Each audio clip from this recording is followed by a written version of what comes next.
Shalom, shalom, shalom. Sister Deborah, prophetess in the wilderness. And you know what? That's all right with me. Coming again on this Deborah platform with another message. And I will say this is a lovely, lovely evening in which the Most High, AHAYAH has made.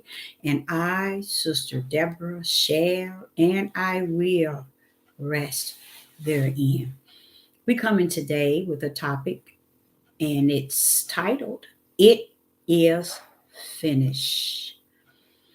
There are those that are out there that knows what it's like to be free in AHAYAH, to be set at liberty in AHAYAH, and to have accept that AHAYAH's work has been completed and that we are just walking it out. See, it was finished before it started. We just don't know. Many just don't know. I ain't gonna say we. Many just did not know it.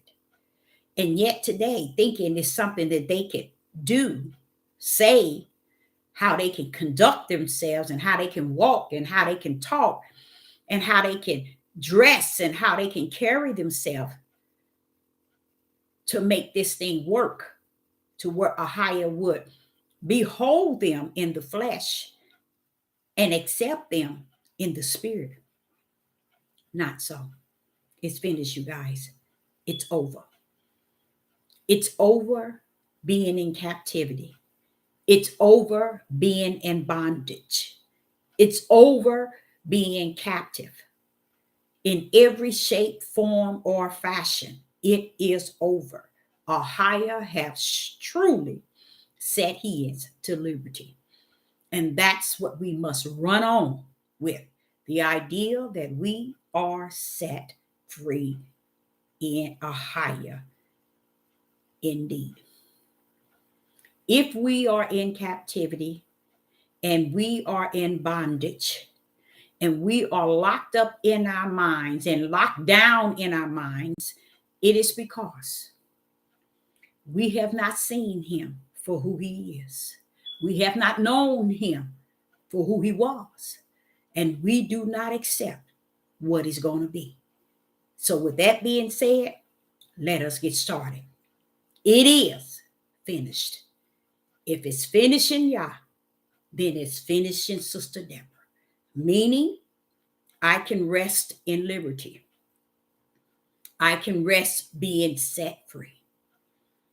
I can rest not being in captivity. I can rest therein.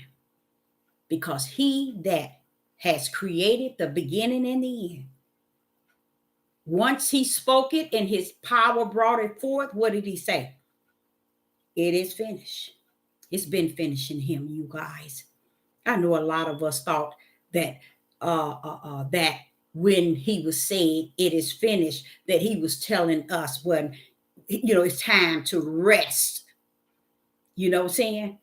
I'm not understanding he don't need rest, you guys. He don't sleep nor do he slumber. Rest is not within him. You have to be able to understand the rest in spirit and in truth. Okay, I got a pretty good topic here, and it is finished. And it might sound frightening, but it's to those who still in captivity, who still in bondage, who are not to liberty. But to those that are set to liberty and are not in captivity and not captive in their minds, in their hearts, in their strength, because you have given it all to him. And greater is him who lives in us that has taken it and has set us free. So I want to cover some things that's going to kind of press up on it is finished. Okay. And I want to give that to you all. I was just looking at a clip on YouTube about a Black lady doing her interview or her investigation on the Black Lives Matter, And I ain't gonna say it either had to be an 87 or $80 million they made in between that short span. But even knowing that should allow you to see what is actually taking place before your eyes. This money have went to every heathen and Gentile who have set it up. And every time they set something else, they put one of us in the front of it. So you would never know who's behind it. So when I see this black lady going after the whole investigation regarding the Black Lives Matters, she's going to lose out. She's going to lose out because her head is too swollen. She's not going to see what's in front of her. I mean, she's not going to see what's behind it all. She's going to see what's in front. So she's going to go after the only black person that has been put on Front Street. They might give her 2 so that she can focus on them and not realize this thing has never been about a black person doing something and inheriting that sort of money. It's always a heathen and Gentile that is behind it. But she's too up there in her own understanding, in her own interpretation, in her own feelings and emotions in trying to tackle a situation as this. If it was me, I would stand down because it's about the world and how wicked and evil the world has been. So they're not going to come up and change for you today. That's what AHAYAH said. It's finished on my end, Deborah. We are walking what he has already finished. It is done. It's a done deal in the bosom of the Most High AHAYAH. Let's go to Jude. In the book of Jude, chapter 1. That's the last book before you get to Revelation. In the book of Jude, chapter 1, verse 5. In the book of Jude, chapter 1, verse 5. You know what else I think is kind of sad, but it's like I said, it's finished. It's nothing Sister Deborah can do, is how we would go after one another and never go after the one that's setting you up to go after each other. We never want to tell truth. We always want to make sure our feelings, our emotions, our personal opinion is set in the light. You know, and it's kind of sad. We do that to each other, but we don't. And I guess that's also has a great deal to do with people who are in captivity, who are in bondage. And you can be so in bondage in your mind to where you don't know your left from your right. You don't know up and down. You don't know black and white because you are so in bondage to darkness itself. You ain't never seen any light. So let's go to Jude. In the book of Jude, and the topic of this message, it is finished. The book of Jude, chapter 1, verse 5. And it reads, I will therefore put you in remembrance, though you once knew this. You once knew this, how that the Lord have saved the people out of the land of Egypt, afterwards destroyed them that believed not. I had spoken, it'd been probably 6-7 videos ago about the word believe. This believed that you see here, or the type of believed that an individual that don't hold believed as a spiritual gift believed does not have what it takes to enter into the kingdom. They buck stops there on this earth, and the judgment is before them.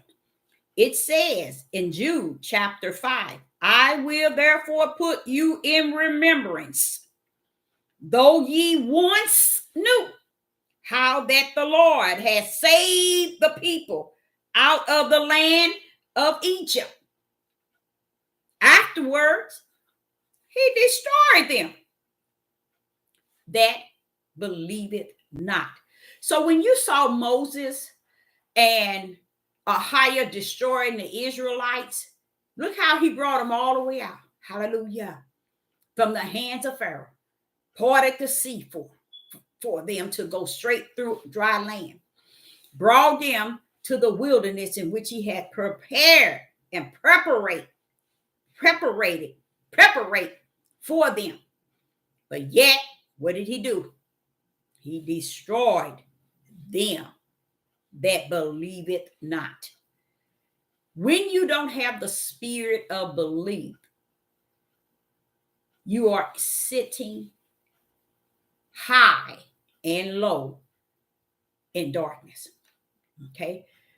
The gift, there is a gift from the Most High AHAYAH called belief. There's a gift called faith. There's a gift called endurance. There's a gift called long suffering. There is a gift called trust. They come from AHAYAH.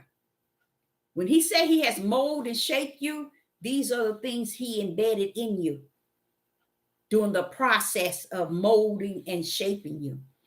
I had no idea belief in all my days. Belief was a gift from God until I confronted him about this word belief. I said, people are riding on, as long as I believe, I am saved. Just believe and you shall be saved. AHAYAH said to me, Deborah, the belief that they're speaking of and teaching and have for thousands of years is a belief of their flesh. I come, Deborah, to give those the spirit of belief. Why? Because I gave them that gift before the foundation of the world. It is in them. It has always been. This shows you the type of creator we have, that he decided to mold and shape and orchestrate everything and everybody from the beginning to the end. Why? He knows who you are and he knows who I am. Not who we are on the earth, but who we were in the heavens. And because of that, when we forsake that he's the beginning and the end, he's an Alpha and Omega and everything in between, then we also as well sit in darkness. We have no belief. So here he says the reason why he destroyed those Israelites that came out of Pharaoh's bondage, because they didn't have what he had invested in the ones that he did have, and that was belief. Because I myself had to go in and find out when Moses come down off that mountain, why did he throw the tablet down and broke the commandments, and then turn around, had Aaron and the Levites to draw their sword? Why? Just as he said, destroy them that believeth not. So though it wasn't so much of these people that was when he came down and they were doing this and they were doing that, because Aaron was with them, wasn't he? Aaron had something different than they had. That's why I try to tell you all, be careful in who you judge that is called by AHAYAH, because your judgment could be 100 times 100 error. Okay, it could be just your feelings, your emotion, your interpretation, your personality, to find judgment in anything you possibly can to make you feel okay and make someone else not okay in you. Okay.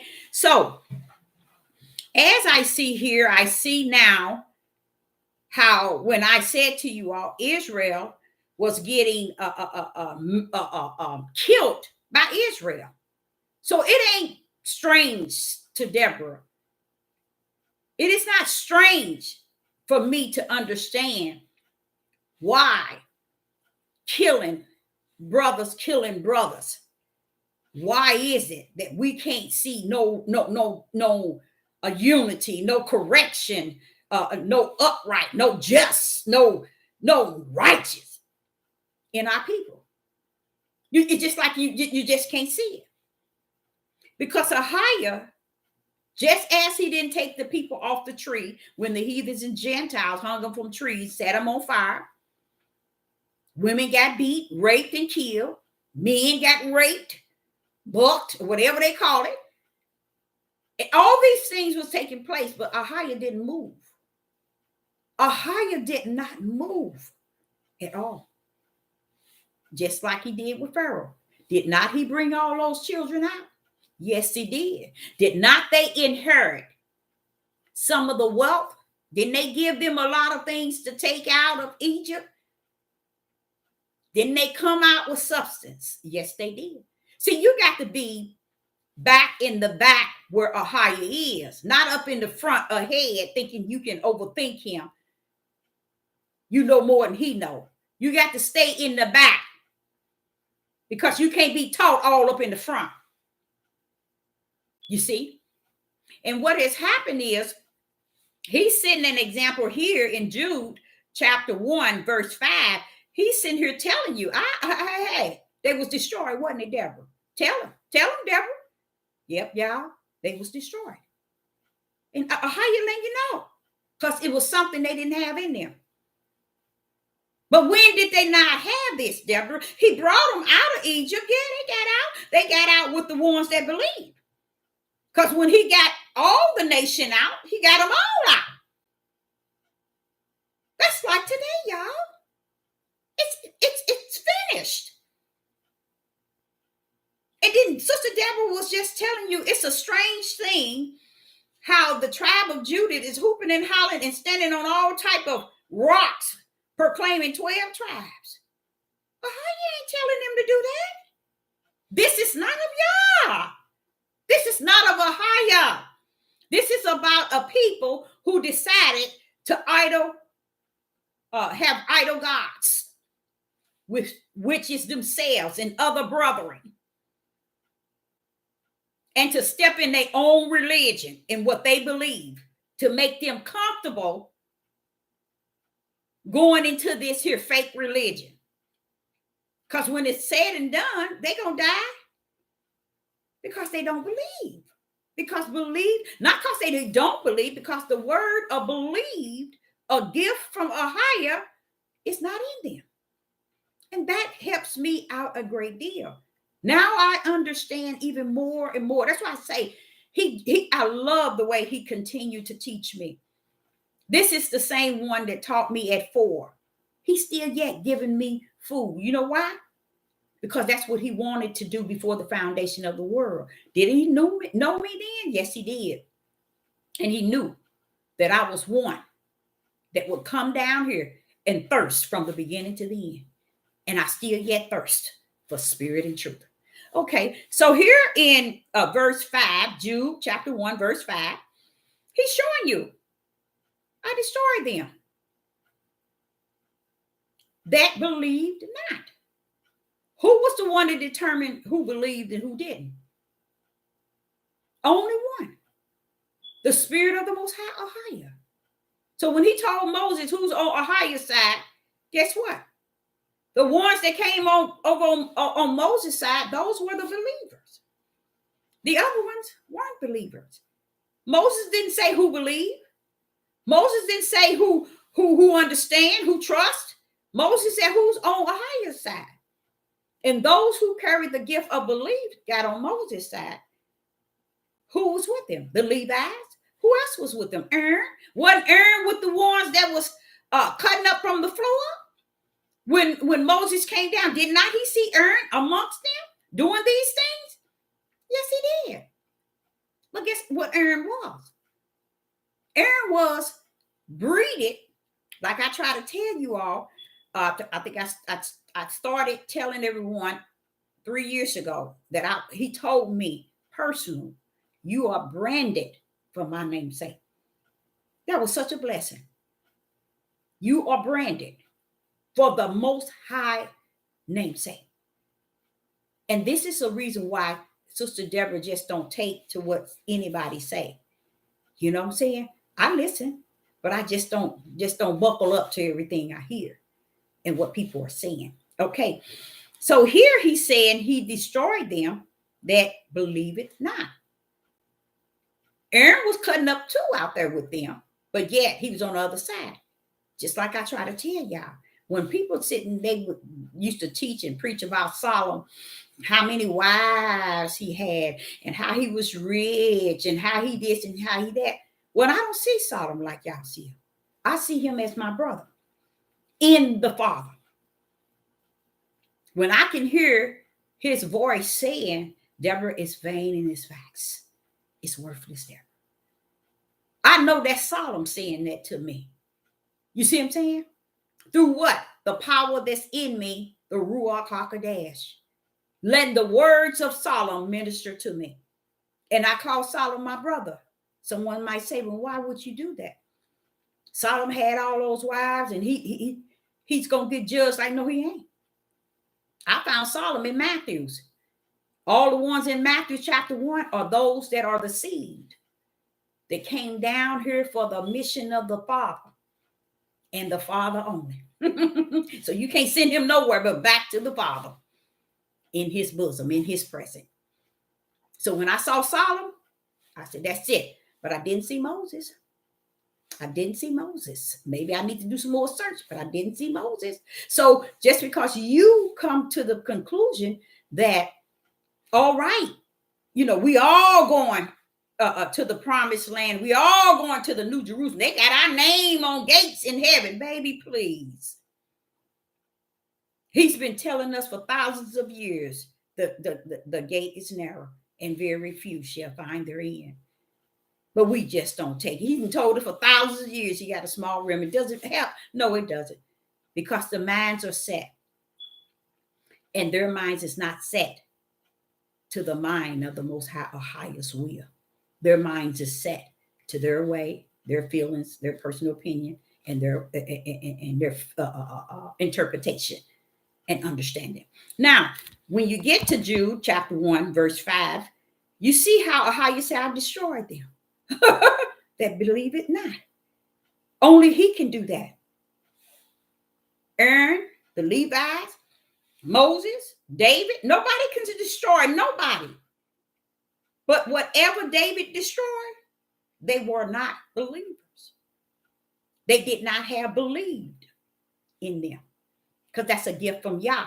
That's a seal. When you're sealed, you see what I'm saying? That's why he was explaining to me, you can get the whole Catholics, you can get the whole Jehovah's Witness, you can get the whole Baptist, you can get the whole Hebrew Israelite, you get them all, Deborah. When they all finish, when they all said and done, you better tell them it's finished. It is finished. It was finished before it started. My gift of belief would already be in them before they left the heaven. It ain't what you gain and what your works. That's why he didn't allow your works, your words, and who you think you are to get you into the kingdom. Because he nailed who you were from the beginning. And when did he do that? In the heavens, not on the earth. Okay. Now in verse 6, Jude chapter 1 and verse 6. And the angels which kept not their first estate, but left their own habitation. Now, who he's talking about? He's talking about angels who desire to follow Satan during this time that they were having to leave their first estate. Notice how it says they left their own. See, that's what I want y'all to understand. this was, as a young lady was breaking it down today, and I loved it because what she did is AHAYAH allowed her to climb on top of what was said. You see, and that's what I try to explain to you all. When you're on this live chat and you've been here, you should be able to climb on top of the message, not go below the message. You see, but climb on top. And as I read her whole long paragraph, it was just telling me about what took place before the foundation of the world. And then it climbed on top of what I had said and then expound a little higher. But I like to say that that was really good. But in this one here, where he's saying the angels which kept not their first estate, but their own inhabitation, they left their own inhabitation. The choice was made from the heaven. Why? Sister Deborah said it over and over and over and over. Everything took place in the heaven. Everything that is, everything that was, and everything that's going to be is finished. Why? Because it took place before the foundation of the world. So before heaven and earth was created, these things was finished already in AHAYAH, y'all. And here he's saying that even the angels which kept not their first estate, but left their own inhabitation, he has reserved in everlasting chain under the darkness until the judgment of that great day. They're down in the uttermost darkness until that great day. I'm sure they thought maybe they was coming to the earth with Satan, but they didn't get what they wanted. They got what he gave them. Same thing with Satan. He got what AHAYAH gave him, what AHAYAH orchestrated from the heaven. That's what Satan got when he got down to the earth. Okay, now, and it was said that great day. So what it leads me to understand is we are giving too much credit to Satan.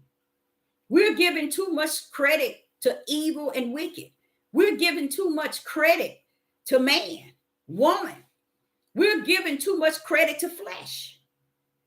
The credit that's due is what's due in heaven. We need to be praising and thanking heaven, where AHAYAH mighty hand rests therein, and just thanking him from orchestrating it from that end. Because if he had not, hey, let me tell you something. Sister Deborah would still be going to and fro in darkness. But because heavens have assured me, our Father in the heavens has assured me that I'm in liberty. That means I'm set free. I'm not in bondage. So that's why when Sister Deborah said I can dress the way I want to, I don't have to wear a thing over my head. And if I want to put on makeup, I put on makeup. Because there are people trying to live so religious, so upright in the outer man, that they have 100% forsaken the inner man. Because the outer man is not what's going to stand before AHAYAH. It's going to be the inner man. Now, I'm going to tell you something about this, though. I want to make sure I get this right. One thing about Sister Deborah, if people can see my light, if I just step out just like I am now, and someone sees my light, well, what happened? That's the whole idea, that your light should shine so that the world could see. You see, what are they doing? They see it beyond my flesh, y'all. They see it beyond my flesh. They see in the spiritual light that is within me. That's what AHAYAH is about. He wants your light to shine. He don't want you to get caught up from the outer man. He know the outer man can't worship him. But if your light is shining in your flesh, okay, and man could see your flesh shining with a light, shouldn't that tell you that it's not what's on the outer appearance that make a man walking upright with AHAYAH? It's what's going on in the inner man. Because that light is supposed to sit upon a hill, on a mountain, on a rock and be able to disperse light.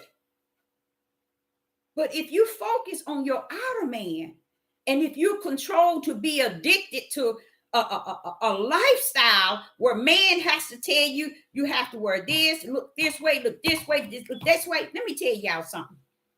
Let me say this here. People don't even know. Once the Ruach come in you, anything crooked in you gonna be made straight. If Sister Deborah decide to get a weave all the way down to the floor and put on makeup, big earrings, let's say a mini skirt, do you know the Ruach will convict me like a person getting a whooping with a extension cord? But it'll be on my spirit. You see what I'm saying?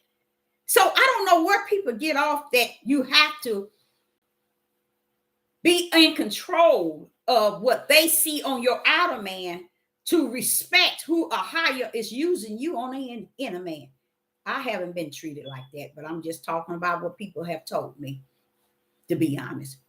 I haven't been treated like that, but I'm just talking about what people have told me and what people say they experience from people. I remember when I went to the Pentecostal church, it was about wearing long dresses, no makeup, no earring. I mean, the things that has nothing to do with your inner man. And what did y'all say? I worship you in your spirit, not in your flesh. You worship me in your spirit, not in your flesh. You see? And he said, judge not a man at his appearance, on his outer man. They don't have no respect for that. Why? Because they are not believers. And what's going to happen to those that are not believers? Just like in Egypt. He brought you straight on out of Egypt to the promised land and destroyed you. Why? Because you didn't have the belief in you anyway, because heaven knew who you were. But it did not stop AHAYAH from bringing you out of the bondage of Pharaoh. It's not going to stop him from bringing you out of America on the four corners. It's not going to stop him. But baby, you got a journey before you get to the promised land. And guess what? You be lucky you make it. You know, you be lucky you make it. Because once they hit that promised land, then cleanup time. Cleanup time. You see? But you got to make it that year and a half or 2 years and a half, 3 years and a half, whatever it's going to take. He going to still be deleting many. So when he get to that promised land, guess what he going to do? He's going to clean up. And then guess what he going to do? He's going to go over to what he told Ezekiel. Can these dry bones live? You see? He's going to raise the army of David. And a lot of people say, why is David going to be over to the promised land? Because his army going to be there. Hallelujah. Now, he might not come as David's appearance, but he coming as another angel to conduct himself as a leader over to the promised land. And I hear him telling Ezekiel, you think they can live? Ezekiel's like scratching his head. Wait a minute, Father, y'all, you know all things. He says, prophesize to him. Just letting them know. Bones were scattered everywhere. And dry mean they've been there for thousands of years. That's David's army, y'all. That's David's army. That's why he's going to be the leader over to the promised land. Yes, he's coming. So let's go to Psalms 106. And we're going to go somewhere with this, y'all. It's just not going to be as it starting off. We're going to really go somewhere with this. Psalms 106. In Psalms 106 and verse 25. Psalms 106 and verse 25. We're going to go down to 28.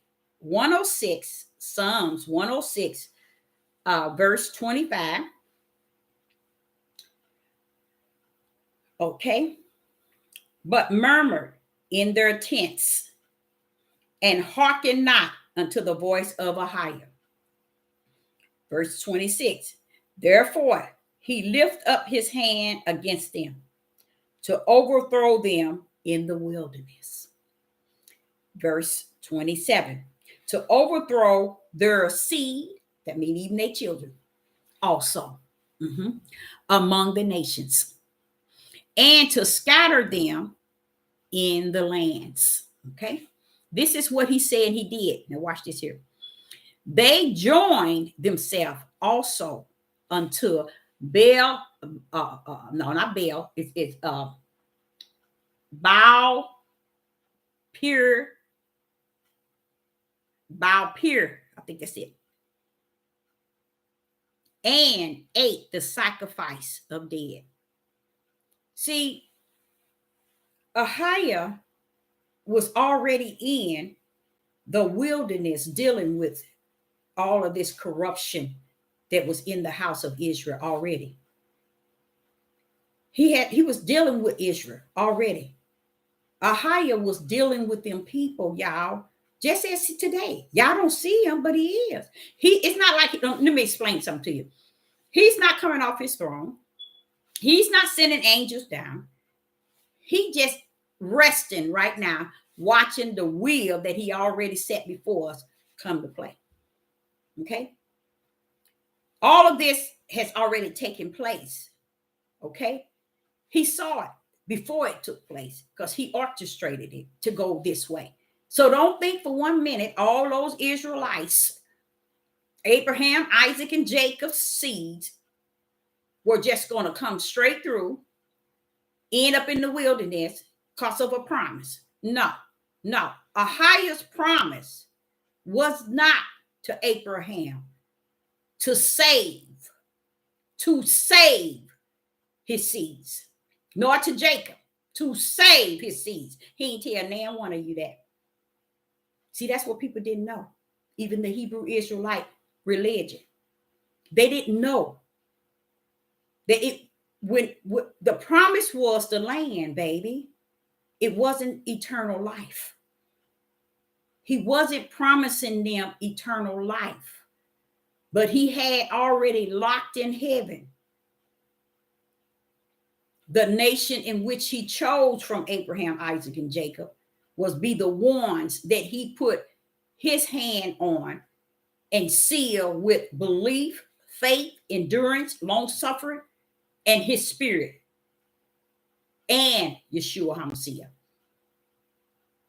And that's why I say it's a sad thing today, how we really believe, let me stop saying we, how people really believe this is about them and where they think they're going. They did it without even reading, you guys. You know why they couldn't read it? They were so busy listening to me and teacher and not reading this thing. Not only that, they were so busy finding every other book to steer you away from a Bible. Y'all didn't even know that. That's how messed up it has been for people who just so gone up here. They've been led in darkness all the time they've been here. But the ones out of this nation, out of the nation of Israel, are the ones he has also chosen to go into the narrow gate. But it's not the number and the count and the mindset of the number, even when people come talking about that 144 without even knowing. Baby, that's 1%. What are you talking about? You see?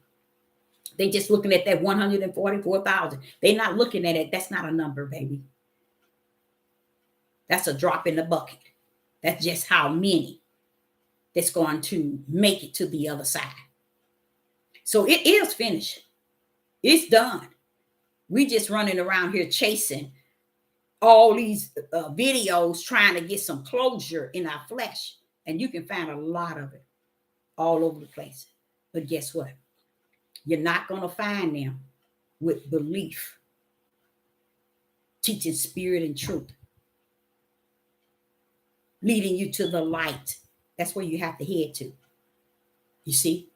Because the light will show you where the narrow gate is at. Because the narrow gate got to be found. You see? But guess what? It's only for those that AHAYAH has already instilled. The belief, the faith, the endurance, the long suffering. All of those are AHAYAH's gifts to those he already orchestrated to come down. If they get off one, get over here and go this way, guess what? He's going to end up going on the right track. Why? Because heaven's already orchestrated his way. And that's why Sister Deborah keeps saying, these people are doing this and this, and they doing this, Father. And he keeps saying to me, Deborah, stand down. Deborah, stand down. Deborah, stand down. Deborah, this need be. Deborah, this need be. Deborah, it's okay. Because he's trying to make sure I understand in the flesh, like I understand in the spirit. That yes, I'm going to see these things by sight of the natural, of the flesh. But know that you've been taught everything was orchestrated from the heaven. So it's finished, baby. Baby, it's finished. You don't have to give not another person on these Deborah platforms. You don't have to ever, Deborah, come to YouTube. It's finished. Now, when you come because you're still in the race. You're still running the race. But even you not coming, guess what? It's finished. Everything was orchestrated before the foundation of the world. Now, in Psalms 106, verse 25, it reads, but murmur in thy tents, and hearken not unto the voice of AHAYAH. Therefore, he lift up his hand. Woo-wee! Sister Deborah done taught probably 20 messages about that hand. That's one thing you don't want to ever mess with. You would prefer to go in the grave and go to hell than to mess with the Father's hand.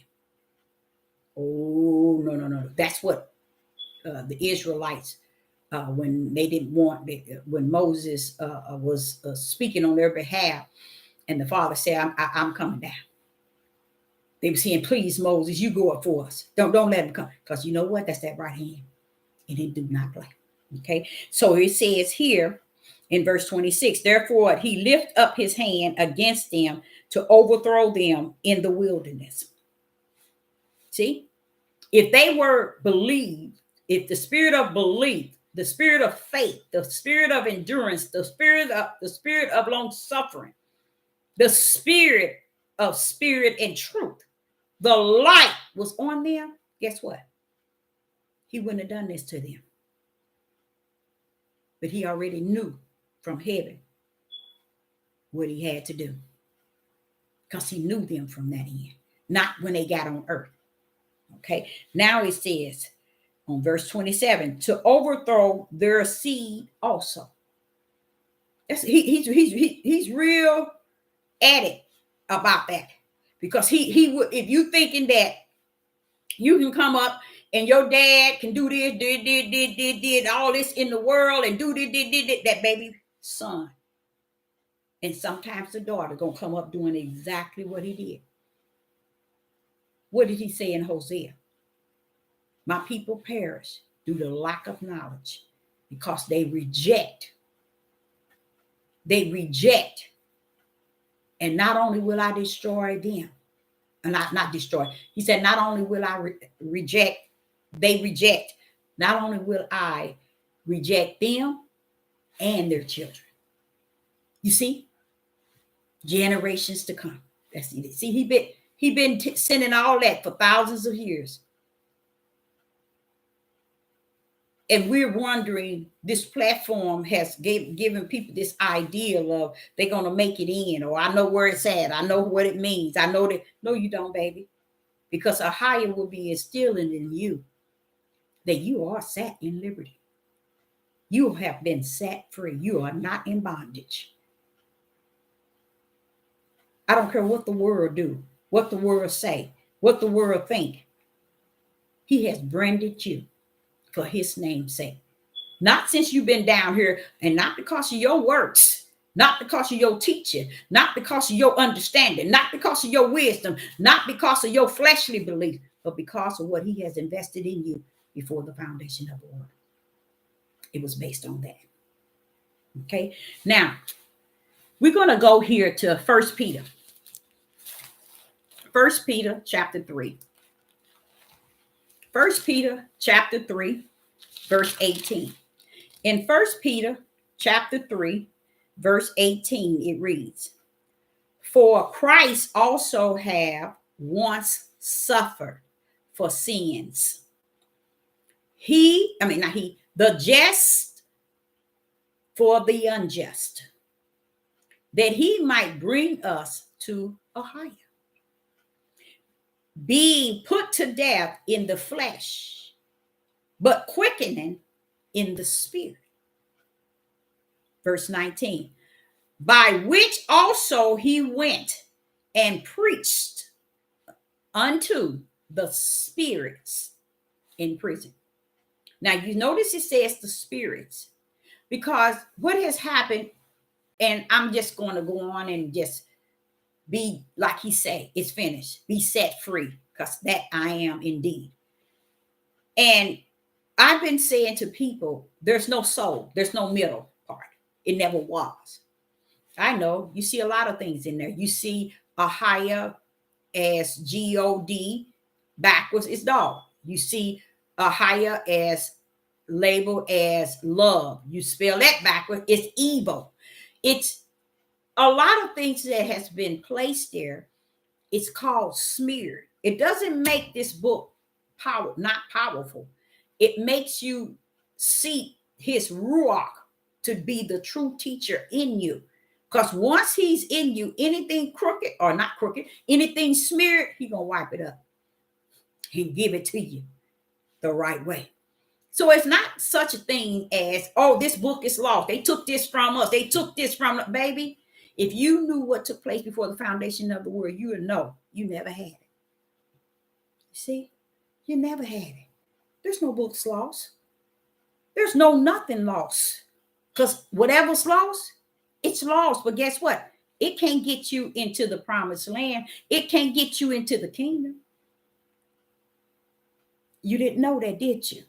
Go back and listen to Sister Deborah's message about before the foundation of the world. Because honestly, that was one of the keys that AHAYAH had given me when I was a teenager. See, everybody don't get the keys to the kingdom. And the reason why Sister Deborah understand it to the fullest is I hoop and holler. Father, wait a minute. They don't know this? They don't know that? I'm thinking everybody know what I know, but found out nobody don't know nothing. Because the gate is as narrow as he said it is. And those with nothing to do with AHAYAH, they can't find it. And they won't find it. Because they don't know the way. Nor do they see the light. Nor do they understand in spirit and truth. Okay?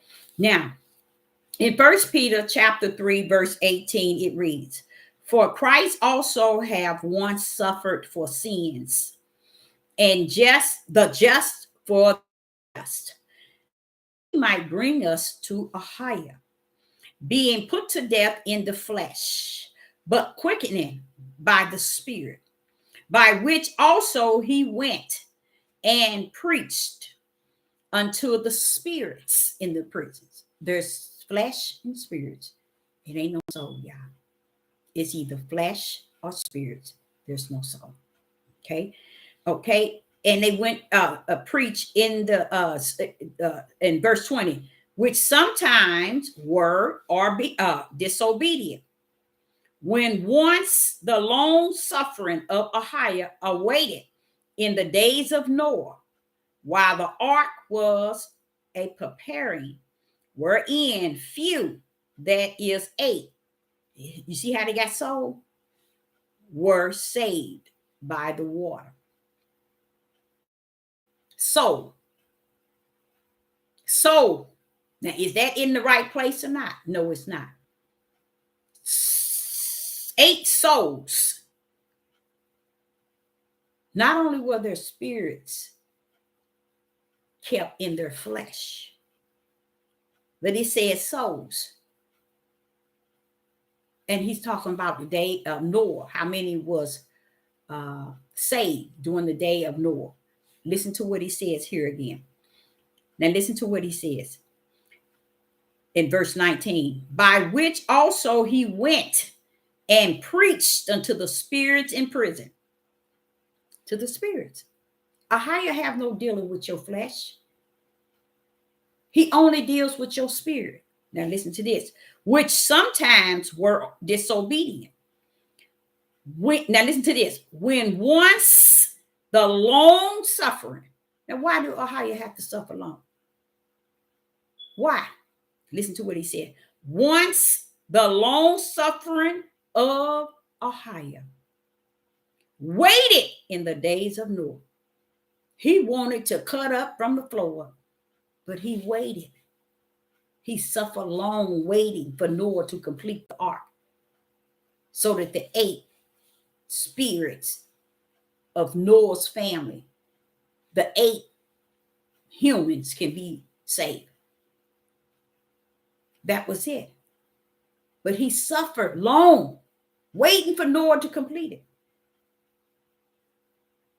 Suffer what? He said, every imagination of man and their thoughts continually was wicked and evil. So just imagine how he just had to let it be that. And just imagine all the things took place just like today. Same way today, y'all. It ain't no different. As a matter of fact, today might be worse. Same way. Same way. But he's long suffering for that day, that hour in which he has prepared from the heavens for what he has prepared on the earth. Hallelujah. Let's go to 2 Peter. 2 Peter and 2.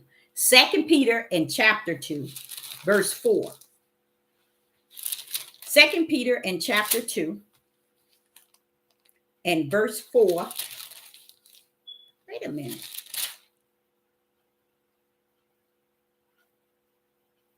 Hey.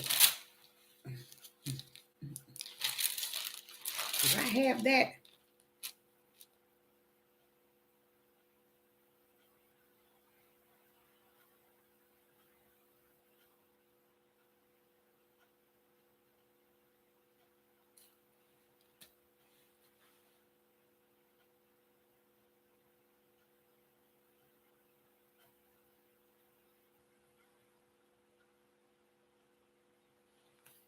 Okay, that's the wrong one. We're going to go on over to, where is it at? Here we go. Lamentation, chapter 4. Lamentation, I think I'm pronouncing it right. I think I got that one. Because what also has happened, took place, that most people don't understand. He says finished. And it is finished. It's finished in AHAYAH, y'all. Lamentation, chapter 4 and verse 2. It's finished. And I want to show you how he orchestrated everything from the heaven. So when you thinking that he's doing it and taking it day by day as it goes on, no, baby, it's finished. It's finished. It was finished before it started. He was, is, and he shall be what he was before any of this was. Okay. Now, in Lamentation, chapter 4, verse 2. Now, listen to this. We're stepping into the realm of him being the potter of the clay. Chapter 4, verse 2. The precious sons of Zion, compare to fine gold. How are they esteemed? Do I have the wrong? How are they esteemed? Other pictures, the work of the hand of the potter. Yeah, that's the potter. the hand of the potter. He's speaking of Zion, y'all, you all, the sons. When he's speaking of the precious sons in verse 2, Lamentation chapter 4, verse 2, the precious sons of Zion. That's men and women, male and female. When he's talking about Zion, there's no male nor female. We are all sons of Zion. Okay. And he was saying that it's like they are compared to fine gold. Why? Because he has orchestrated them. He has worked his hand as a potter to orchestrate and design the sons of Zion. Now, you think for 1 minute the house of Israel, the whole house of Israel is going to fall under this category of the sons of Zion? No, baby. These are the ones that he has already chosen in the heavens to return back unto him as they left. They weren't the angels that came down and detached themselves to Satan's ways, because that was the choice in the heaven.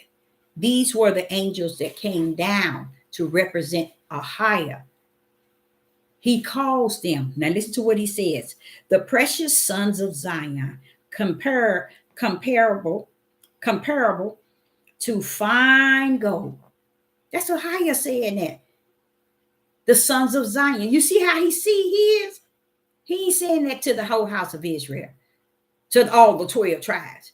And if you ever wonder what this lady's saying, just think, how is it that this newfound religion in the last 20 years, maybe 25, have come up with such a weak religion, including 12 tribes, and now one of the tribes represent AHAYAH? That's sad. And then you got this small, how would I say it? Small portion of the tribe of Judah trying to bring in all 12 tribes in their religion. But where is Yah bringing them in? Where is it that you see AHAYAH bringing them in, like the tribe of Judah has brought them in to the newfound religion? You don't see all the other 11 tribes calling themselves, we the people, we the children, we the true Jews. You don't even hear it nowhere. But you see it from a handful of the tribe of Judah proclaiming this big thing, because they had formed a weak religion. And in it, they have clammed in it, out it, and all around it to get people to be a part of it. And then you get now 10% of the tribe of Judah has detached himself with such a heavy restriction. But Father AHAYAH wants me to let you know it is finished. He wants you to know it was finished before it started.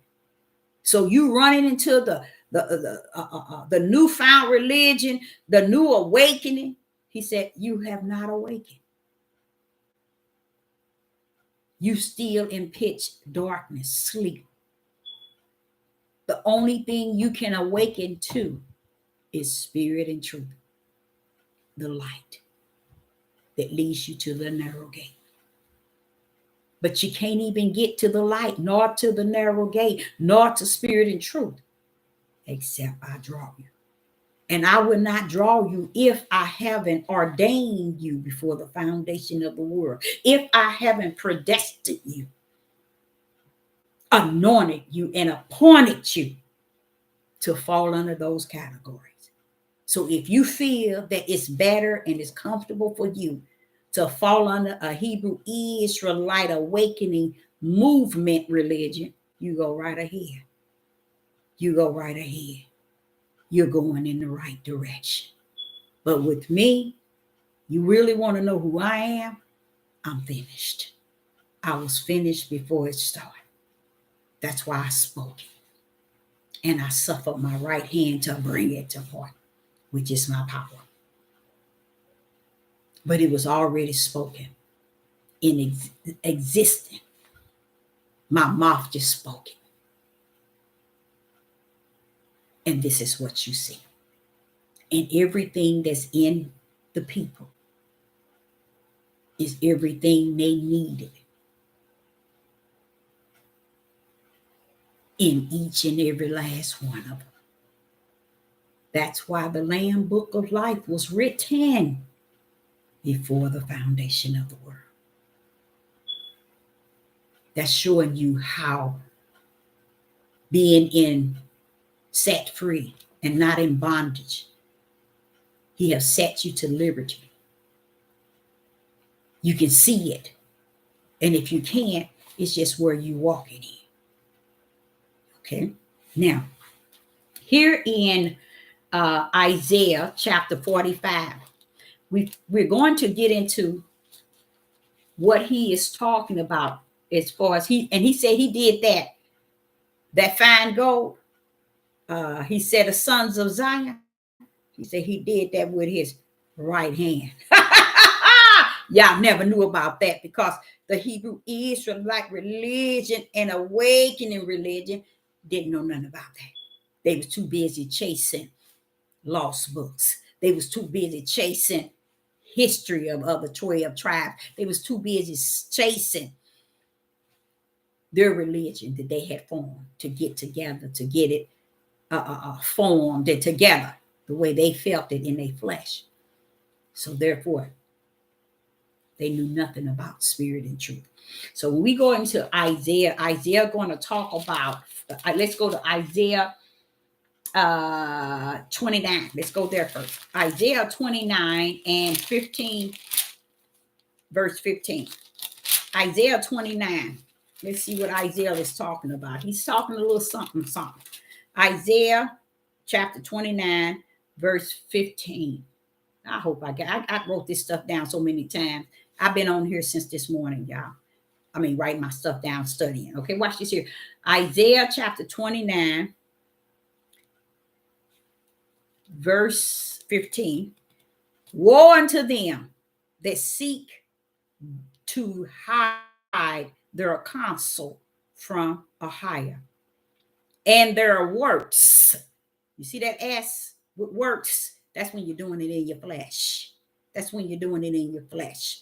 Watch this. And their works are in the dark. And they say, who seeth us? And who knoweth us?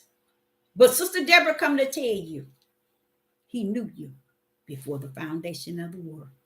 He seen you. You see? So it ain't when you get here and you read this, does it click in?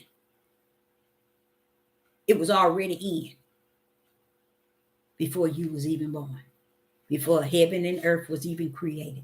Now listen to this here. But he's saying this is to them, this is what they say. Watch this here. Verse 16. Surely you are turning, wait a minute.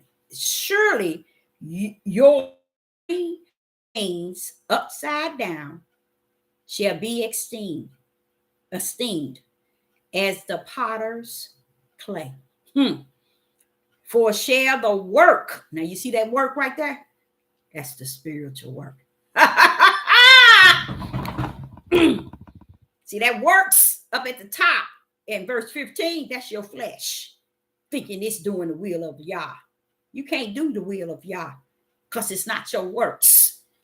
But his work, no S, represents him in spirit and in truth. Let's go over it from 15 to 16, from 16 to 17, from 17 to 18, from 18 to 19. Let's go. Verse 15. Woe unto them that seek deep to hide their counsel from AHAYAH, and their works are in the dark. And they say, who seeth us?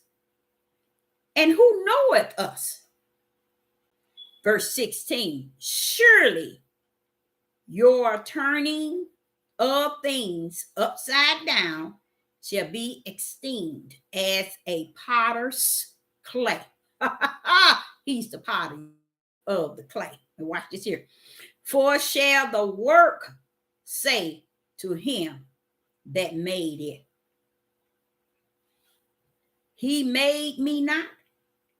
Or shall the things framed say of him that he framed it? He had no understanding. He had no understanding. What AHAYAH just said to you all is how those that walks in darkness, the Hebrew Israelite movement, and those that walks in darkness with their own self-centered, self-motivated, self-mindset, they flesh wisdom, they flesh knowledge, they flesh understanding, along with their feelings and their personal opinion and their emotions. This is how they think. Verse 15, woe unto them that seek deep to hide their counsel from Yah, and their works are in the dark. And they say, who seeth us? And who knoweth us? Verse 16, surely your turning of things upside down shall be esteemed as the potter's clay. For shall the work say of him that made it, he made me not? Or shall the things framed say of him that framed it, he had no understanding? And you know what? The reason why he's saying it like this is because that's really the mindset of man today. That's their mindset. He don't supposed to know nothing. They know everything. He don't know nothing. Chasing my history. Baby, your history is dark as you are, and walking in the same midnight hour you walking in. And if you think it's something you can chase in the midnight hour, chase it on. Because if no light connected to it, you just chasing darkness. Verse 17, is it not yet a very little while, and Lebanon shall be turned into a fruitful field, and the fruitful field shall be esteemed as a forest. Verse 18, and in that day shall the deaf hear the words of the book, and the eyes of the blind shall see out of the obscurity, and out of darkness. Verse 19, the meek also shall increase their joy in AHAYAH, and the poor among men shall rejoice in the holy Israel. You see all that he's saying that's going to happen when you get over to the other side, baby. You ain't getting none of that now. But he's saying there are those here today trying to role play this thing and get it right on this end. And AHAYAH is saying that no, baby. What did he say? Rejoice in the Holy One of Israel. We're going to be on another side. Not on this side. We're going to be on another side. We're not going to be on this side. Okay? Let me see which one. Yeah, it stopped at 19. The sad thing about it is we really think we got him bent. He don't know nothing about what we thinking. He don't know nothing about what we teaching. He don't know nothing about how we feeling, how we doing this thing, how we cutting up from the floor up. He don't know nothing. And that's why we continue to do what the opposite of what he stands for.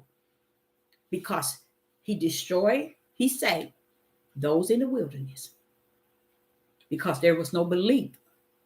And the belief that he's speaking of, he's talking about what he had put in them from the heavens, not what they gained because they was in the wilderness and they came through the, you know how he parked the sea? You would have thought that if they believed that was him then, oh yeah. Did you ever wonder why did they, as soon as they got to the promised land, they started cutting up and saying Moses brought them there so they can die and starve? Wait a minute, did you not see the sea open up to let you walk? Did you not see the army of Pharaoh drown? See, they couldn't see none of that. Why? They wasn't in his will to believe nor to see. It wasn't. That's why he said they believed not. That's why it didn't bother him to destroy them. Same today. That's why he said, until they are destroyed. That messed me up. But when he broke that thing down to me, I said, Father, I salute that. That makes sense. It really does. Because I kept whining. For the last 2 years, I'm whining. Oh, Father, they doing it. Deborah. So he had to just line it up real good so I could see. This need be, Deborah. And then that's where he came back and said that you have to go back to where you were taught that took place before the foundation of the world. So you will grip yourself a little better. Because these things, go to Deuteronomy 28:34, Deborah. And when I read that, I said, so I'm supposed to see this. Yes, you do, baby. You're supposed to see it. And you see it in the light. Okay, so let's go to Isaiah 45. Is that the right one? Isaiah 45. Isaiah 45.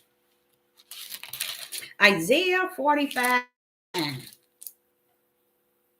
Isaiah 45 and verse 9. Woe unto him that striveth with his maker. You see what he said? You see what he's saying? Woe unto him that striveth with his maker. Who is the maker? AHAYAH. AHAYAH. He said to those that strive with him. Okay? And what else it is? Pot herds. Pot herd. Where's it at? 9. Let the pot herd strive with the pot herds of the earth. Shall the clay say to him that fashioned it, what maketh thou? Or thy work, he has no hands? Woe unto him that say unto his father, what begotteth thou? Or to the woman, what hast thou brought forth? He's saying an example to your natural mother and father. You wouldn't go to them and ask them how you got it, meaning how you got here. You won't go to your mother and ask her how she brought you forth. What have thou brought forth?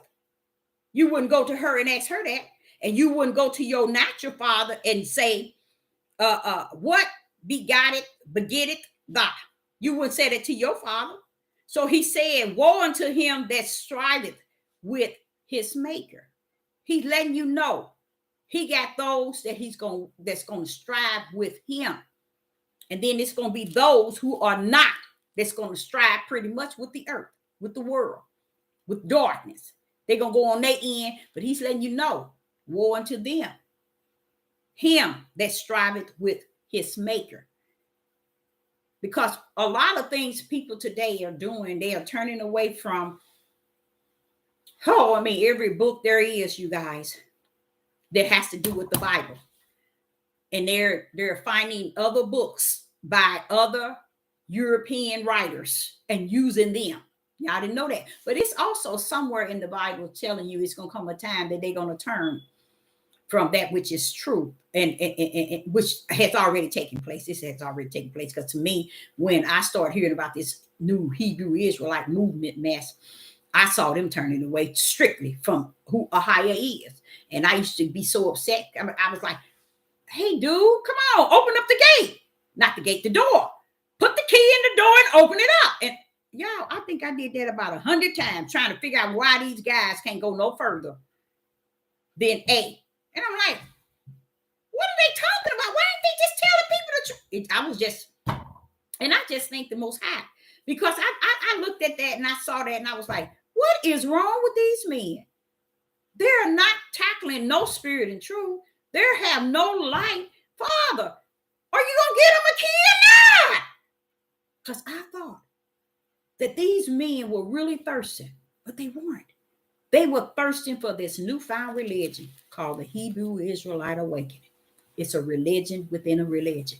They own man-made built cult.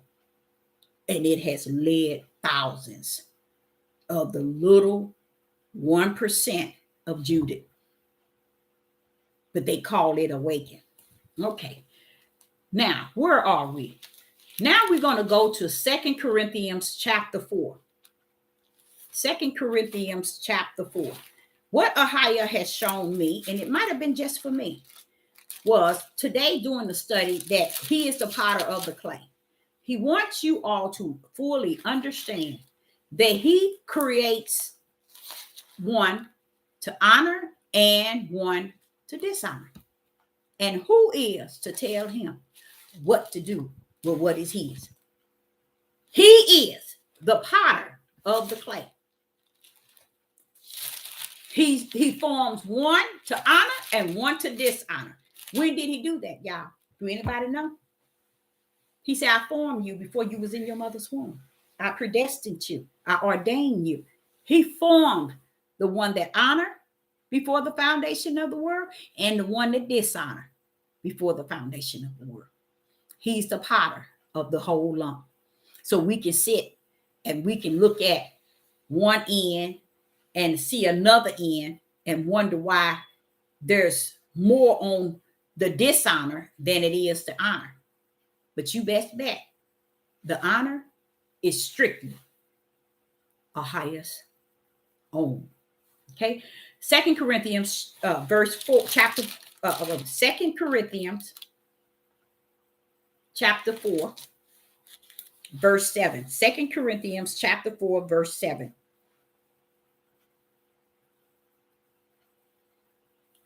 We're going to start with 7. Let's go up to 6.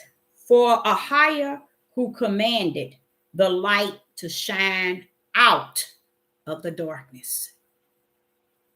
How did he do that? He commanded.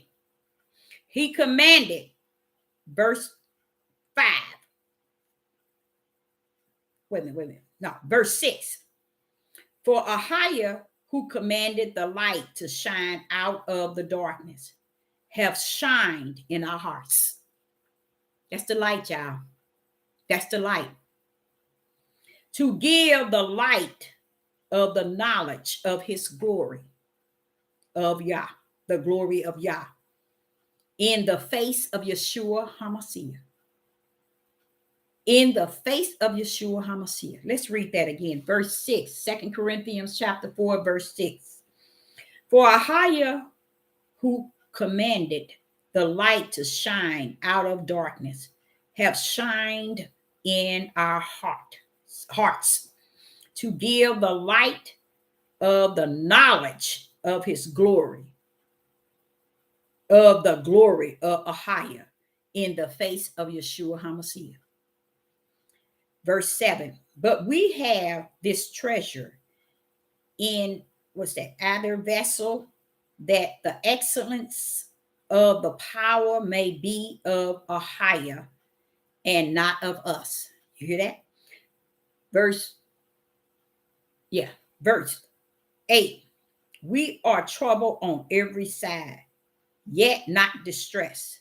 We are perplexed, but not despaired. Verse 9. Persecuted, but not forsaken. Cast down, but not destroyed. What I tell you. What I tell you. So in Deuteronomy 28, Deborah, from what you're going to see, you're going to be mad. You're going to be destroyed from the flesh. But from the spirit, here, you're not going to be destroyed. Verse 9, prosecuted, but not forsaken. Cast down, but not destroyed. They cannot, what did he say? Don't be caught up and worried about he that can destroy the body. But you got to be more fearful for he that can destroy the body and the spirit. You see, because just because your body is destroyed or dead, don't mean you don't continue to live. It's not over until it's over. We got to go before the judgment seat. You see? So here he's saying prosecuted, but not forsaken, cast down, but not destroyed. So they can do whatever they want, but they're not going to destroy us. You see?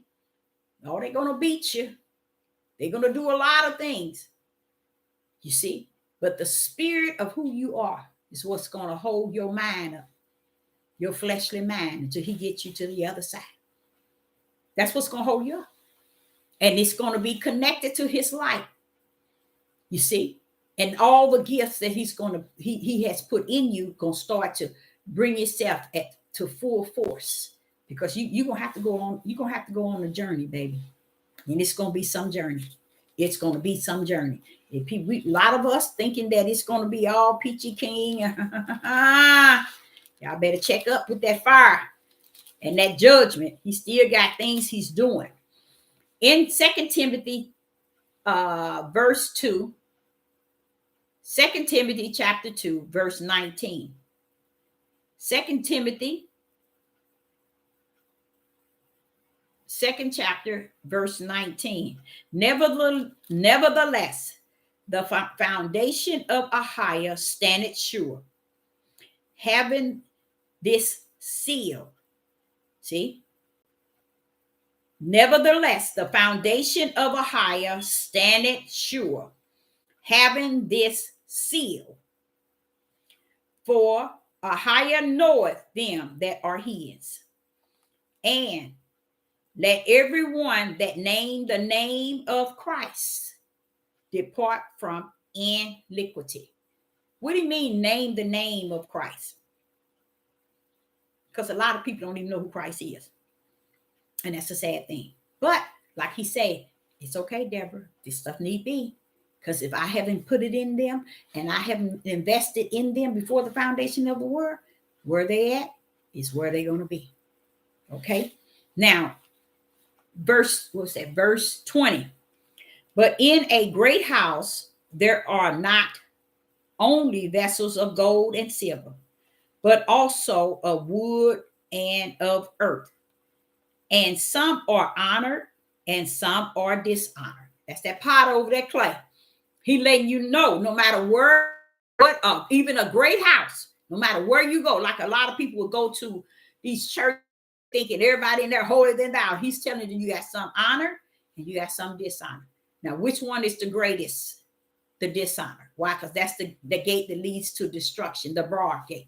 The honor is going to go into the narrow gate. He said, no matter where you go, there's going to always be honor, dishonor. And then he says in verse 21, if a man therefore purge himself from these, he shall be a vessel unto honor, sanctified and meet for the master's use, and prepared unto every good work. Flee also, 22, flee also young youthful lust, but follow righteous faith, charity, peace with them that call on AHAYAH our God. You see? Even, okay, now who is he saying that to? He said to those who already fall under that category. The only way you're going to be able to flee also youthful lust. He said, but follow righteous faith, charity, peace with them that call on AHAYAH out of a pure heart. AHAYAH is also saying that there are those that's here, okay, that is the work of his hand, the work of his hand, not works. And that those that fall under or follow righteous faith, charity, peace with them that call on with them that call on AHAYAH out of a pure heart. And that's beautiful.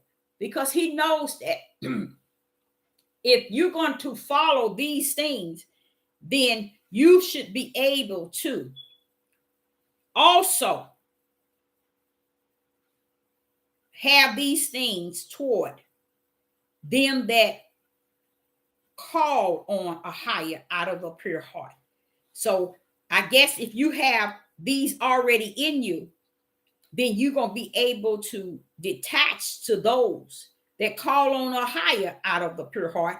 And those that's calling on AHAYAH out of the pure heart, you're going to be able to detach to those that follow righteous faith and charity, peace.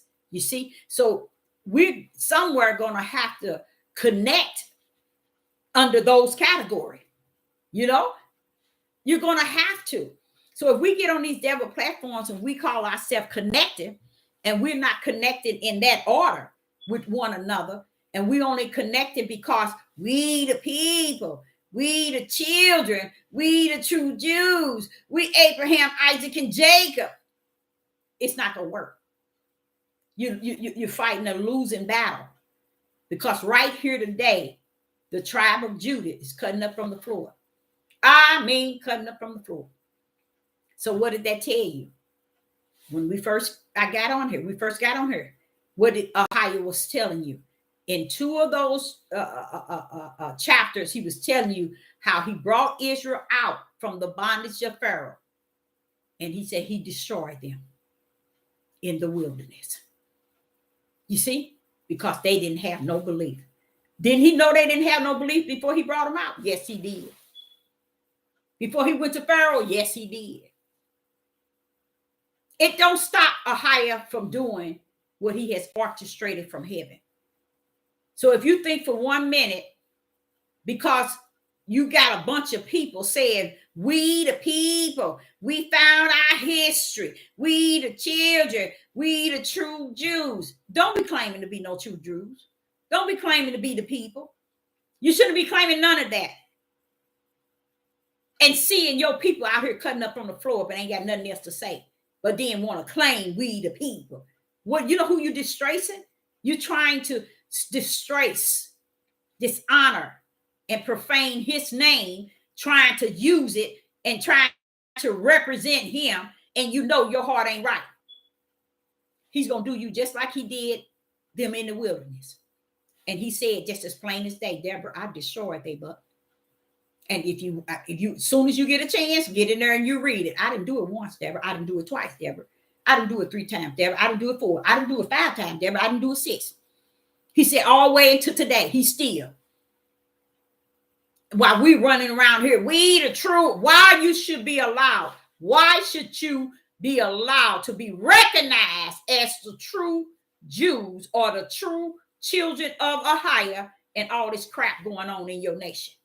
And you won't recognize that. You won't say nothing about that. But I thank the Most High for the heaven that he has orchestrated before the foundation of the world. He did it in the heaven.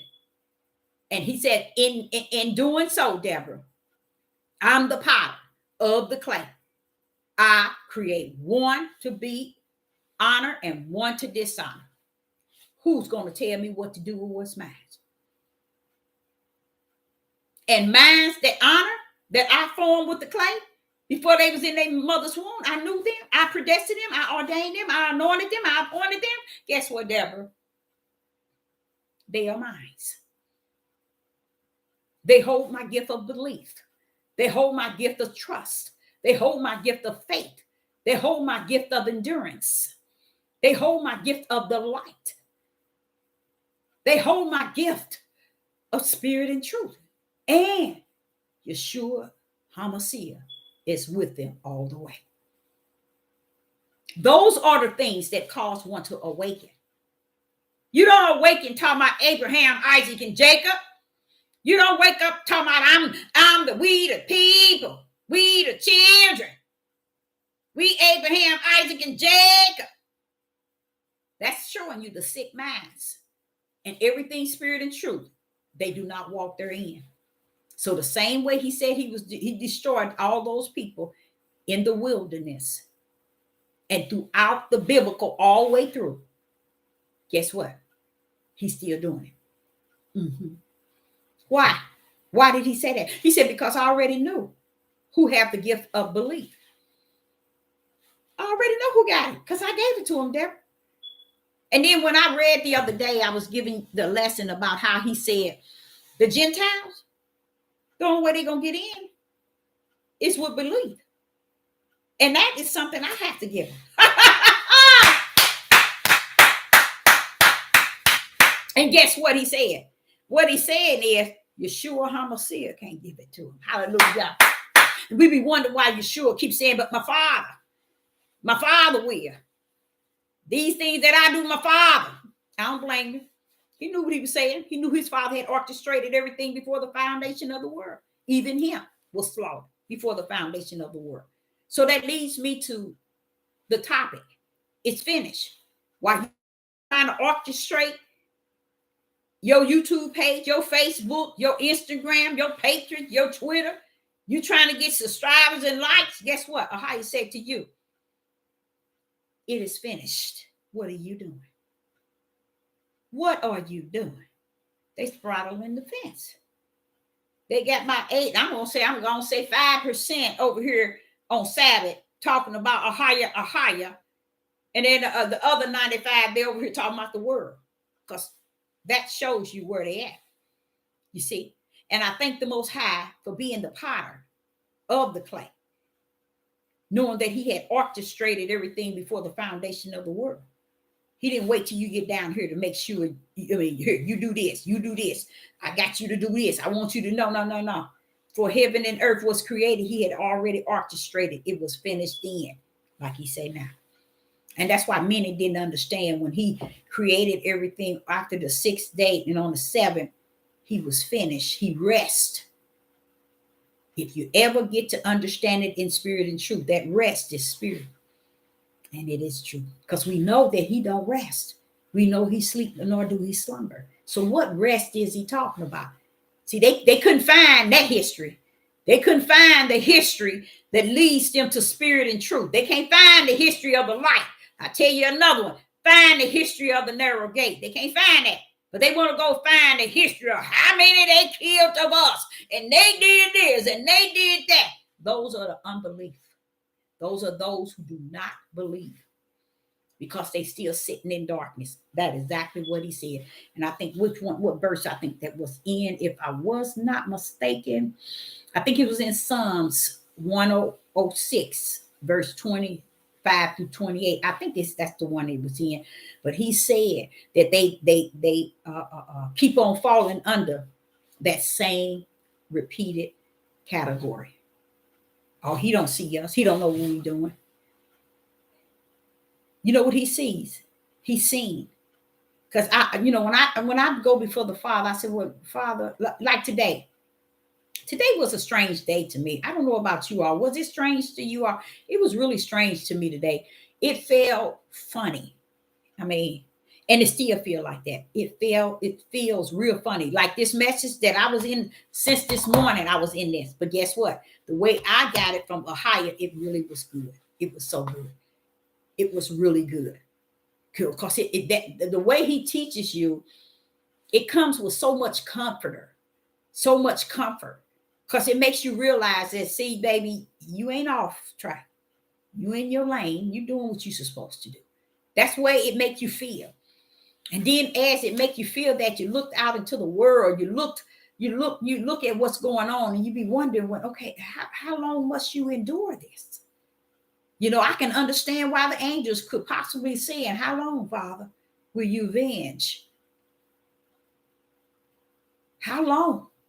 Because if you see it where it's at and where it's leading, but you don't see people, falling under anything. So when he comes and he tells you, okay, Deborah, didn't I just show you?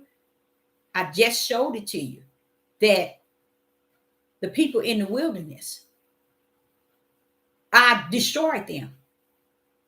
They believe not. See, he just said they didn't have the belief in them. No way. I didn't give them the gift of belief. So I destroyed them. I knew they weren't going to mount up to nothing. So if you wonder how many that got hung on the tree, And even today, how many of these things that the heathens are, oh, they're doing so much darkness. Oh, these Gentiles and heathen are doing so much darkness. Every time I see them, I can see it. Oh, y'all, they doing so much. Oh, y'all, let me tell y'all, they are doing so. Woo! And I keep saying, Father, only you, Father. And every time I see things and I think about, I pass by schools, I pass by stores and communities, and it don't be my intent to do it, but I go by there and I just see the way things are, and I said, I mean, it was never anything in us to do right, child. It was never anything. We cannot give ourselves any glory, any credit for nothing. All we need to do is give a higher thanks for his grace and mercy. Because I'm telling you, us as a people, oh, Father, I'm just so glad that he had already molded and shaped his to be as gold, as silver and gold. I just thank him for being able to orchestrate everything before the foundation of the world. He had already orchestrated everything, and it is what causes one to be able to realize, hey, baby, you truly are walking in liberty. You are truly set free. Because when you get to the place where you see that it just everything is at a standstill, nothing is moving in any type of form of light. Because like I said, today when I got up, I felt good. I sat here and I began to go over the lesson, and then it is finished. I said, but yeah, I did that about 4 or 5 times. But he said, I'm gonna show you something. I'm gonna show you something. And the way I presented it is not the way he gave it to me. It was so good, to where I was like, I was all over the place. I said, Father, there it is. See, this is it here. This is a part of what took place before the foundation of the world. So while we're thinking that we got to have the right book, we got to have the right look, we got to have the right walk, we got to have the right talk, we got to have a head wrap. All the men got to put on their fringes, women got to shut up, men got to speak. And they don't even understand the way you see the world if you're able to see it in spirit and truth. And if you're able to see it, you can't see it unless you're going to go mad. Because he ain't giving it to you to see it, to go mad at your sight. That's why they can't even see where they're at. They can't see what they're doing. Because I'm like, wait a minute. I just saw 2 women up in age. And when I say up in age, old enough to know better. And when I said that, the one should have been about 50, the other one probably was like 30. Walk into the store, had 2 carts of stuff coming out of the store. And the camera's watching them. This lets me, when I see stuff like that, and this is what I'm seeing. I'm seeing all these things, how all these people, let's say Judith is murdering women like crazy. And I'm seeing all this stuff, and I'm like saying, but why ain't? But he said, that's okay. They're gonna do it. He said, did I take those off the tree, Deborah, when they was hanging them, burning them up, cutting them up, and doing the things they did? No, I didn't come in. It's a lot of things I keep trying to tell y'all. He ain't coming here to rescue you. He ain't coming here to deliver you. He ain't coming here to save you. You better find yourself where you are to spend eternal trying to live in the light today. Because now I'm not saying trying, but living in it, because if he called you to it before the foundation of the world, this is the time to see light. This is the time to walk therein. You see, this is the time for spirit of truth.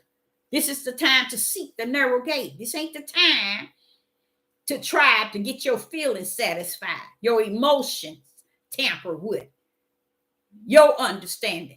Because I'm going to tell y'all, it ain't Sister Deborah's understanding, and it ain't about yours. It's about what he already orchestrated. And for him to sit and tell me again, I think this is about the 6th video I have done saying it is finished. He's still saying, yeah, it is finished. So if you sitting around waiting for him to do something else, you messed up from the floor up, because he said it's finished. If you're thinking he's going to bring you to this deliverance and he's going to save you here, he's going to get you out of this and he's going to bring you here and he's going to do this, let me tell you, not in this hour. No, this is not the hour nor the day for him to go continue. Don't forget, now he's been doing it for thousands of years. That's it. It's finished. He's not coming to bring you all that so you can get the blessing and go back doing the same thing or being the same thing, same mindset. He said, it's over.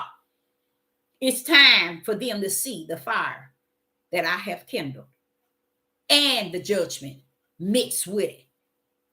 And all these other things that's taking place, let me tell you, if Sister Deborah telling you, better find yourself either feeling liberty, feeling set free, feeling that you're not in captivity. And this captivity you talking about, Babylon, that stuff is all over. All that is over. If you can't see what the world is doing, they doing in the world as far as all this wicked and evil, you can't see what your own nation, your own family, with your own friends, your neighbors, your job. You can't see all the wicked and evil in every corner you turn. That's on you. Because I see it just as, woo, I ain't never in all my days seen so much hate and racist on the face of the earth in all my days. And the reason why I said it is now I can feel it. See, it was where I could see a little of it, but now I can feel it. They don't even have to be doing anything to me. They can even say hi, but I can still feel something, y'all. So that leads me to understand that, okay, if AHAYAH is not moving that, all that, he said he ain't moving it, he mean it. You're going to have to, Deborah, learn where we are at in this hour, because I've told you over and over and over. So I don't know about you. I'm going to do like Moses said, who on AHAYAH side? Who's on AHAYAH side? I know I am going to stick to that side and not be moved. I'm going to stick to that side as close as I can. You know how, what's his name? Jacob was wrestling with that angel. And I know it was just his mind, but that's how Sister Deborah is going to do. She's going to stay in there. She's going to hold on to his unchanging hands. Because a lot of things we waiting for him to move on and to check. What makes you think he's going to change what he already orchestrated from the heavens, come down here and do something for you right now in this day and hour? Please. He's telling you from A, B, C, D through his prophets. You got people talking about, worried about who said they're a prophet, who ain't a prophet, who is a prophetess, who ain't a, who cares? Just do you. Be about your father business. And if you're about your father business, you will know that all that is vain and vats. Okay, Solomon, I hear you. It's all vain and vats. You get caught up in the caught up. All that don't mean nothing. That's why I was saying to you all about the dressing, the looking, and all. You get caught up in that, you're going to get caught up in religion. You're going to get caught up in all that religion mess. You get caught up in that trumpet blowing and feasts and all that gathering, you're going to get caught up in all that religion mess that has started. And when you finish, you never looked at the situation and say, why haven't they united? Each one of them against each other. Big time. Don't like each other. Can't talk with each other. Can't reason with each other. Can't deal with each other. But yet, you say you're going somewhere with each other. We the people. You sure is. The people that been acting up from the floor. Like he said. Stiff-necked, rebellion, disobedient, whoremongers, haters. They are everything that you can think of. That's what they have said. And the more and more I sit and I listen to people crying out about all the stuff that's going on, I said, Father, what happens? They don't know. He said, no, Deborah, they don't. There's no belief in them. That's why they can tell every issue in the world, because there's no belief in them. Because if it's belief in them, it will let the people know, just like you letting them know it's finished. He ain't coming. Yeah, they doing this because of where we at. See, they want to teach you where you going. Or he taking us out here. We going, no, you ain't, baby. He just told you even in this message at the beginning, Deborah, I destroyed them. And yep, I did it. And yep, I brought them out of Egypt. Oh, yes, and I parted the sea. And yes, they walked all the way to the wilderness on dry land. And that wilderness was a place I prepared, Deborah. And guess what? I took them all the way there. But I destroyed their butts too, in great numbers. You see? Wait a minute. Hold up, Father. Yeah, but why did you drown the people of Pharaoh's army? I drowned Pharaoh's army. I sure did. I parted the sea, made it real dry so they go on through. I led them by day and night, Deborah, with this right hand. I did that, Deborah. But guess what? I destroyed what I created. Because I knew what I created didn't have me in it no way. It wasn't the one that had believed in them. And I destroyed them. See, that's where Moses messed up. Because see, Moses thought, wait a minute, every time I turn around, you destroy these people. You having us to kill them, and then, you destroy them. Tell you what, before you do anything else to them, just block me out. Wait a minute, bro. You don't know what took place before the foundation of the world. You don't know. They were blotted out because they were never in there. You might not even be in there. So what are you talking about? Block me out, that book. I tell you what, who told you was in there, Moses? And if you think I'm going to block you out for all the sin that they do, who told you was coming to die and be the sacrifice for all they sin? You bent. You ain't going to make it to the promised land. You ain't going nowhere. You want to take sides? Take their side over mine? You ain't going nowhere. How you like me now? You see? You can't just think that you can orchestrate his will and tell him what to do with his will and his way, and he's not supposed to say anything, do anything, and then you mess with that mighty right hand. Something wrong with you. And the reason why they don't care is because, like he said, they're going to say, who sees us? Who knows what we do? See, they don't really believe that. They don't believe AHAYAH then orchestrated all this stuff before the foundation of the world. They don't know nothing about his right hand. Here it is, we're at the end, and they don't even know nothing about his right hand. How are you going to the promised land and knew nothing about his right hand? What? How is it that it's nothing you really need to know about who AHAYAH is, his belief spirit, his trust spirit, his faith spirit, his endurance spirit, his long-suffering spirit, his light, his spirit and truth? Wait a minute, you don't know nothing about that, but you the people that's going somewhere up higher. Your name gonna be on the eternal, in the New Jerusalem. Come on now, y'all. No, only those that are found with the belief that AHAYAH has put in them. And that belief also caused those who come after Yeshua HaMashiach to believe in Yeshua HaMashiach. That's just like the commandments. A lot of you all don't know. You just as bent. You can't keep no commandments, but commandments can keep you. You no commandments, but the commandments can keep you. And that's why it's important to have him in you. I just was up early this morning reading, and I got into this, but before I got into this one, it was another one. It was so heavy on me, y'all. I had to get up and say, wait a minute. Because he was taking me all the way back to Genesis. Like, wait a minute, hold up, Father, y'all. Hold up. You mean to tell me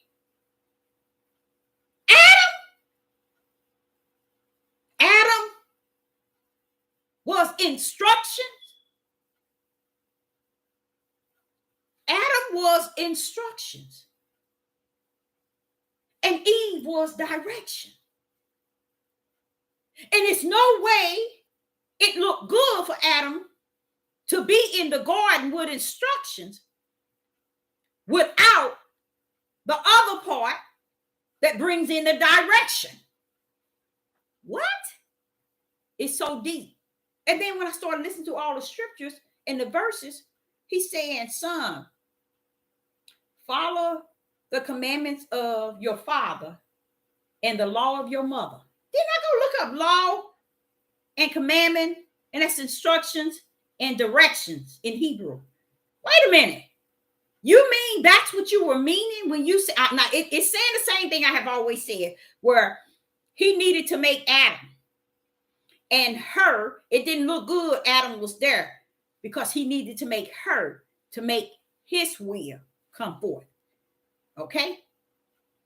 Her and him in AHAYAH was them before the foundation of the world. When he spoke it, it was them. When man sinned and woman sinned, they took it from them, which is the order of AHAYAH when all was perfect in Genesis 1 and 2. But as he was teaching me in the Hebrew, and also I already knew that the commandments and the law is simply instructions and directions. But as he was telling the children and how if the father don't give the son the instructions, the son won't follow the direction or the law of the mother. I'm like, wait a minute. So that's what it is. When the law has the knowledge, the wisdom, and he's calling it a her. So what happens is this thing so deeply spiritual, y'all, it'll blow your mind. It really would. But I just thank the Father that I got through it, and it was so much revelation. I said, I will never teach that to no one, Father. It's no way they're going to be able to receive that. It is so powerful because it just, I knew all the time that the reason why he was created, for one thing, he put him in the garden and he gave him commands. Okay? No, he gave him instructions. Okay? But when he created her, then she was to bring the commands. So what happened? When the instructions and command come together, that's why it was important that he leave his mother and his father, which was father's instructions and mother's law, or father's commandments and mother's law. He is to leave and go to his wife, and he cleaved to her. I'm like, why is he cleaving to her? Because he is the commandments and the instructions, and she is the law and the rules. I was like, wow. And then you go in there and he started telling you, Father, do this to your children, do this, and let them not forsake their mother's rules. I'm like, wait a minute, what's going on? Then when he got me through all that, guess where I was at? I was in a spiritual realm in teaching and understanding that this thing was spirit. It was spirit. So when people be wondering wisdom is a her, knowledge is a her. No, baby. That's the way he orchestrated it. He orchestrated that. And man was also commandments and instructions. The law was not made for, what did he say? The law was not made for man, but man, the law or law was not made for, yeah, I think that's what it said. So if you really, it's deep, y'all. It's too deep. And that's why I end up with this one, which was good. But that one there, oh, boy. Woo! I think I can write a book on that one. But it would be vain and vast because of where we at. It's finished. So like I said before, how is it that Genesis can be totally missed? Genesis chapter 1 and chapter 2, and everybody living in 2022 and never got the revelation of Genesis 1 and Genesis 2 when everything was perfect. But they got everything else after that. It doesn't make any sense. Even Yeshua said to the Pharisees, I think it was, and the Sadducees, he was saying to them, they was talking about a written decree or something from Moses. And he was saying, wait a minute, hold up. It's because your wickedness in your heart. But let me tell you, in the beginning, that was not so. So who's going to tell me that everything after the beginning is better than the beginning itself? I don't think so. I don't think so. It's no way. Can't be. Never will be. Nothing is better than the beginning itself. See? And that's why it ended up being what we see today. But it wasn't something that AHAYAH didn't know. He knew it. Okay? Heavens knew it. You see? So everything that we're seeing, he knew about, he saw, he seen. He ain't coming down here to change it.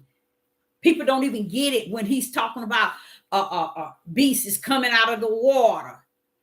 1 foot on this side, 1 foot on that, and then both foots got fire underneath it. Nobody's not getting it because they have no belief in them. All of this stuff is a fairy tale. And that's why it all got to come to play. It has to show off and show out right in front of your face. Because since the beginning of time, this book been here warning us and telling us all these years. And here it is. We're in that hour. And we still walking around trying to tell him who we are. We the people. We the children. We the Hebrew Israelite. We Abraham, Isaac, and Jacob. See, they still stuck on that. They don't see no light. They don't see no spirit and truth. They don't see themselves straddling the fence. They don't see themselves 95% on this side of the world and 5% on this side, said on the Sabbath day, giving you a message and everybody's eating at the plate. And I'm like, wait a minute. And got themselves booming in subscribers because they found a way that they can get subscribers by leaning to the world and not giving anybody anything. But they doing right. They okay. They okay. Because what the Father said to my spirit now, but Deborah, don't forget, they are those who do not believe. And just like they were destroyed, likewise. See, they thinking that he's not going to do that. Oh, he's so loving. He's not going to. Look, he already did it. In him, you're gone already. So if we want to come down here and we want to continue the rest of our life, oh, it's going to be like this, and they're going to do this, and they're going to do that. Oh, it's getting ready to do this. You go right ahead. It is finished in him. We are walking it out, and we're in that day of that hour. We're in that day of that hour. He is the potter of the clay. Going back. He don't rumble for us. We are to be in him. So if we think we're going to walk this thing out our way and then look at him and say, you going to help me out? I believe. I know who you are. I know. Yeah, you go right ahead. But see what you didn't know. He knew you before you knew yourself. And that's just who he is. So in him, it is finished. It is not finished when it's finished with you. Look how many people pass away, then passed away. Trillions of people then passed away. But he's still who he is. And things are still going on. Worse than yesterday. But it still ain't stopping everything to be fulfilled according to his word. So I say unto you all, it is finished. It's time for you to dig within yourself and see, are you in the light or are you in the darkness? Are you in the day or are you in the night? Are you in wicked and evil? Or are you in righteousness? Now, you can have all of that, but do you have belief? Do you have trust? Do you have faith? Those are gifts also. Another thing today, are you set free? Are you in captivity? Are you walking in liberty? Said AHAYAH, AHAYAH. Because that's it. Like I said before, the only thing left is repent. Repent. Repent is something that's going to continue and continue because we sin every day. Every day. So therefore, we have to repent every day. Why? Because if you're going to live the next day, You want to say, I'm sorry for the things I've done this day, instead of just leaving it like it is and continue to doing stuff. But if you repent, then he'll move that barrier away from you so that you don't have to keep doing it. But if you don't repent, it's going to follow you where you think you're going. So I, Sister Deborah, say I'm at that 2 hour, and I appreciate each and every last one of you all tuning in. And I say I will be back, and I hope you did get something out of that. I'm going to knock this thing over again. And this time it's going to knock me out. Let me stop. I, Sister Deborah, say I appreciate each and every last one of you in the live chat. It's good to see you. And it's good to see you in the live. I don't see you personally, but I see you in the live. And I say unto you, we did have someone that did climb on top of what took place before the foundation of the world, and that made me feel good, because it allowed me to understand, okay, you let her go into that area. It fits in really good. I love that. I can keep running and keep running and keep running, knowing that I'm getting closer and closer to the finish line. So I say unto you all, have a blessed evening and a good night. And I say shalom and shalom.